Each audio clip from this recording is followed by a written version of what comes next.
Alors ici, vous voyez qu'on est en train de faire une vectorisation sur une image noir et blanc, mode noir et blanc, qu'on est en train de voir là le résultat de la vectorisation, mais si vous voulez, vous pouvez demander ici de voir l'image source.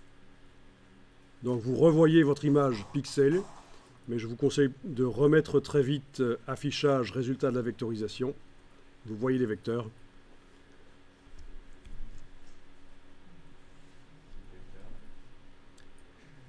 Ok. De toute façon, si vous cliquez... Oui, mais vous n'avez pas le petit œil, vous, en fait, dans CS6. Hein. Vous l'avez? Si vous cliquez et vous gardez le bouton la souris enfoncé, vous voyez l'image source temporairement. Ça vous permet de comparer rapidement le résultat avec l'original.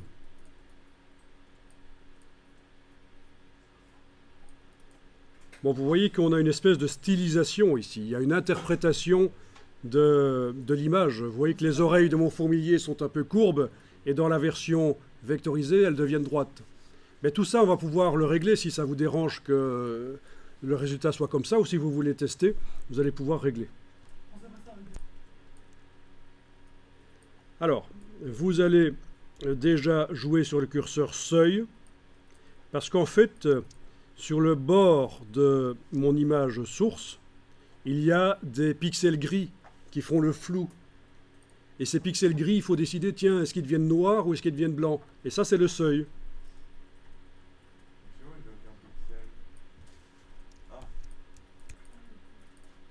Bon, ça, c'est déjà une chose sur laquelle vous pouvez travailler. Le seuil. Ensuite, vous allez pouvoir déployer les paramètres avancés en cliquant à cet endroit-ci, les paramètres avancés de la vectorisation.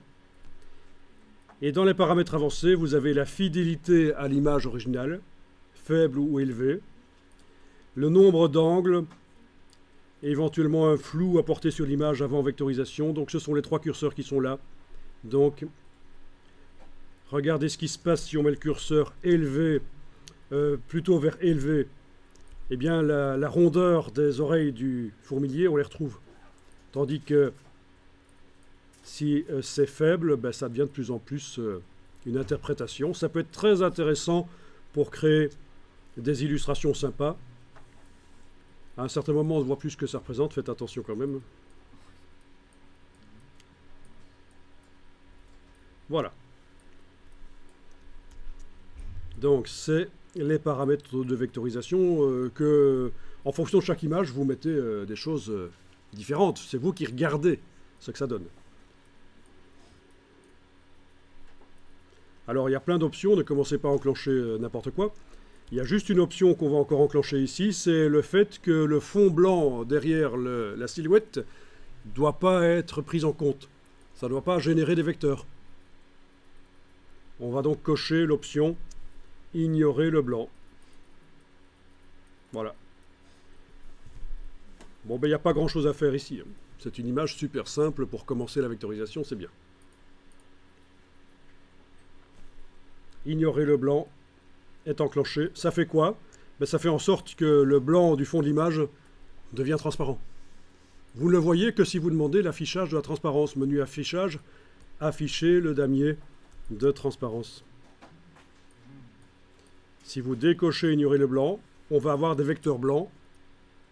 Et comme je veux mettre ma silhouette de fourmilier comme un motif sur un autre fond, je n'ai pas envie d'avoir un fond blanc, donc je coche ignorer le blanc.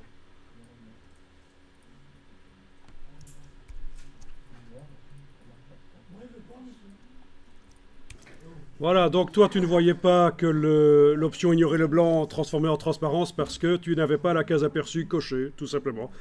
Je le dis pour que tout le monde profite de ça. Peut-être qu'il y en a certains qui sont en train de se poser la question et qui sont dans la même situation et qui n'osent pas le dire. Alors voilà, on a donc une vectorisation dynamique. On va l'enregistrer. Je vais faire fichier enregistré sous. Je vais indiquer que...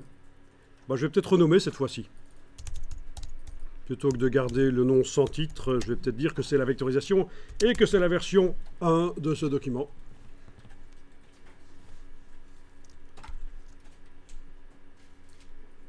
Voilà, donc j'enregistre le document Illustrator à côté de l'image PNG. dans le dossier? Bonne question ici. Dans les options, quand vous enregistrez, vous avez l'option inclure les fichiers liés.